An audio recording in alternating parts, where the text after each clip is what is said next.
আসসালামু আলাইকুম। কেমন আছে সবাই? কত কিলো? গরম লাগছে? আর প্রথমত একটা জিনিস আমি এটা আজকে ক্লিয়ার করবো।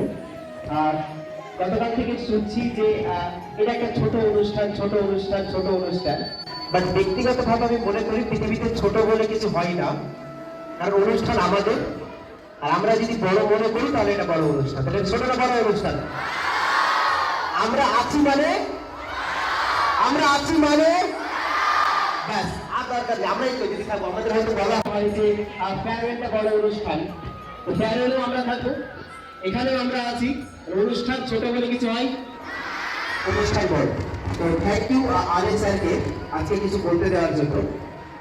আজকের অনুষ্ঠানটা কেন, কি উদ্দেশ্যে আজকের এই অনুষ্ঠান, সেই উদ্দেশ্যে কিছু কথা বলবো। হয়তো 1 বছর আগে, প্রায় অক্টোবর মাস চলছিল, আমি স্যারকে বললাম যে স্যার একটা স্কুল ম্যাগাজিন হোক। স্যার তখন বললেন দায়িত্ব নাও, তাহলে করে হয়ে যেতে পারে। আমি বললাম ঠিক আছে স্যার, চেষ্টা করবো, আপনি যদি সহযোগিতা করেন।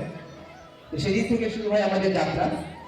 আর আজকে তার একদম শেষ দিন, ফল প্রকাশ, পরীক্ষার পরে ফল প্রকাশিত হচ্ছে। আজকের পর থেকে আর আমার কোনো ভূমিকা থাকবেই না, এটা সবটা ভূমিকা এবার তোমাদের উপর যাবে যারা ম্যাগাজিনটা পড়বে। তো এই ম্যাগাজিন প্রকাশ করতে গিয়ে কেন এটা মাথায় আসলো, কারণ আমি খুব ছোট্ট একটা কথা লেখা রয়েছে, যদিও আমার লেখা নয়, লেখাটা রয়েছে अगर मरने के बाद भी जिंदा रहना है, अगर मरने के बाद भी जिंदा रहना है तो एक काम जरूर करना, पढ़ने लायक कुछ लिख जाना या फिर लिखने लायक कुछ कर जाना। অর্থাৎ